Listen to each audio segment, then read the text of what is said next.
కొన్ని రోజులుగా స్టాక్ మార్కెట్లో రంకెలేసిన బుల్ ఇవాళ బేర్ దెబ్బకు విలువెల్లాడుతున్నాయి. భారతీయ స్టాక్ మార్కెట్లు బేర్ దెబ్బకు భారీ నష్టాల్లో ట్రేడ్ అవుతున్నాయి. బెంచ్ మార్క్ ఇండెక్స్ లు సెన్సెక్స్ 1340 పాయింట్లు, నిఫ్టీ 379 పాయింట్ల నష్టంతో ట్రేడ్ అవుతున్నాయి. అటు బ్యాంక్ నిఫ్టీ కూడా 1800 పాయింట్లు పడిపోయింది. Index heavy weight HDFC bank త్రైమాసిక ఫలితాలు మార్కెట్ను నిరాశపరిచాయి. కొన్ని రోజులుగా స్టాక్ మార్కెట్లో రంకెలేసిన బుల్ ఇవాళ బేర్ దెబ్బకు విలువెల్లాడుతున్నాయి. భారతీయ స్టాక్ మార్కెట్లు బేర్ దెబ్బకు భారీ నష్టాల్లో ట్రేడ్ అవుతున్నాయి. బెంచ్ మార్క్ ఇండెక్స్ లో సెన్సెక్స్ 1340 పాయింట్లు, నిఫ్టీ 379 పాయింట్ల నష్టంతో ట్రేడ్ అవుతున్నాయి. అటు బ్యాంక్ నిఫ్టీ కూడా 1800 పాయింట్లు పడిపోయింది. Index heavy weight HDFC bank త్రైమాసిక ఫలితాలు మార్కెట్ను నిరాశపరిచాయి. గత సెషన్లో 73,129 దగ్గర క్లోజ్ అయిన బీఎస్సీ సెన్సెక్స్ ఈ రోజు 1130 పాయింట్ల భారీ నష్టంతో ఓపెన్ అయింది. నిన్న 22,032 దగ్గర ఆగిన ఎన్ఎస్సీ నిఫ్టీ ఈ రోజు 384 పాయింట్ల బలహీనతతో 21,647.25 స్థాయి వద్ద ప్రారంభమైంది. నిన్న ట్రేడింగ్ టైం ముగిసిన తర్వాత హెచ్డిఎఫ్సి బ్యాంక్ Q3 ఫలితాలు విడుదలయ్యాయి. ఈ ప్రభావం ఈ రోజు ఉదయం కనిపించింది. సెన్సెక్స్ లోని చాలా బ్యాంక్ షేర్లు పతనమయ్యాయి. Yes bank, bank of Maharashtra, ICICI bank, Axis bank, Kotak bank షేర్లు లోయర్ సైడ్ లో ప్రారంభమయ్యాయి. నిఫ్టీలోనూ ఇదే పరిస్థితి. ఇక ఇవాళ సెన్సెక్స్ లో Cochin shipyard, CGCL, MSTC limited, ICICI general insurance, SJVN top gainers గా ఉన్నాయి. Reliance, ITC, Nestle, HDFC life, Cipla, Hero Moto, Bharti Airtel షేర్లు కూడా లాభంలో ఉన్నాయి. మరోవైపు ఇండియా ఎనర్జీ ఎక్స్చేంజ్, బంధన్ ఎస్ఎండ్పి, లోధా డెవలపర్స్, గ్రావిటా ఇండియా షేర్లు లాస్ టాప్ లూజర్స్ లిస్ట్ లో ఉన్నాయి. Wipro, Tata steel, Hindalco, Tata Motors, Bajaj auto కూడా టాప్ లూజర్స్ గా ఉన్నాయి. కొన్ని రోజులుగా స్టాక్ మార్కెట్లో రంకెలేసిన బుల్ ఇవాళ బేర్ దెబ్బకు విలువెల్లాడుతోంది. భారతీయ స్టాక్ మార్కెట్లు బేర్ దెబ్బకు భారీ నష్టాల్లో ట్రేడ్ అవుతున్నాయి.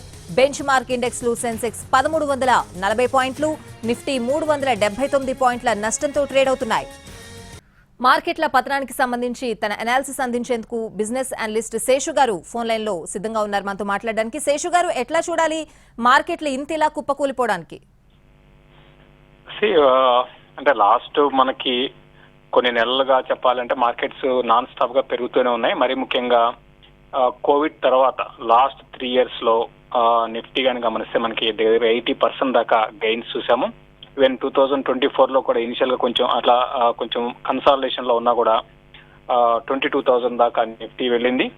అయితే మనకి లాస్ట్ ట్రేడింగ్ సెషన్ లో యుఎస్ మార్కెట్స్ కొంచెం నెగటివ్ గా క్లోజ్ కావడము, దీంతో పాటు హెచ్డిఎఫ్సి అనేది రిజల్ట్ పరంగా అంటే మార్కెట్ అంచనాలకు అనుగుణంగా రాలేదు.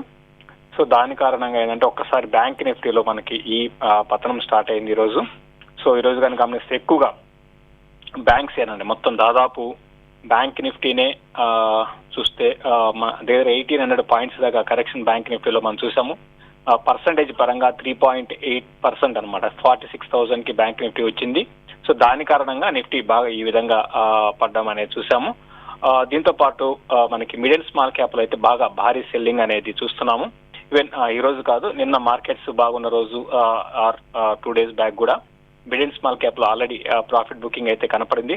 నేను అనుకోవడము ఇది అటు గ్లోబల్ క్యూస్ ప్లస్ ఆల్రెడీ మనకి నాన్ స్టాప్ గా పెరిగింది, దాని కారణంగా కొంచెం కరెక్షన్ అనేది డ్యూ ఉంది.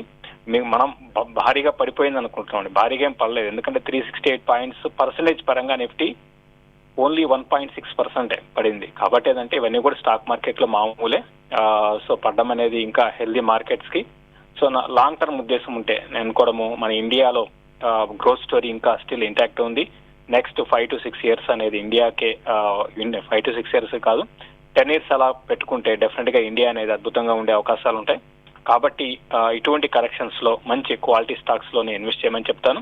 కాకపోతే ఇప్పుడు ప్రస్తుత పరిస్థితిలో ఈ మిడ్ అండ్ స్మాల్ క్యాప్ లో మాత్రం చాలా జాగ్రత్తగా ఉండాలి. నేను అనుకోవడం 2024 అంతా కూడా మిడ్ అండ్ స్మాల్ క్యాప్ కి కొంచెం అంత ఆశాజనకంగా ఉండకపోవచ్చు. కాబట్టి మిడ్ అండ్ స్మాల్ క్యాప్ లో హైప్ తో ఉన్న స్టాక్స్ కానివ్వండి, బాగా వాల్యుయేషన్స్ పరంగా ఎక్స్పెన్సివ్ ఉన్న కంపెనీస్, అటువంటి కంపెనీస్ జోలికి వెళ్లకుండా ఉండడం మంచిది. ఆల్రెడీ అటువంటి స్టాక్స్ లో ఏమన్నా ఉంటే ప్రాఫిట్ బుక్ చేసుకొని ఎంత త్వరగా బయటపడితే అంత మంచిదండి. రైట్ శేషు గారు, థ్యాంక్స్ ఫర్ యువర్ అనాలిసిస్ అండి.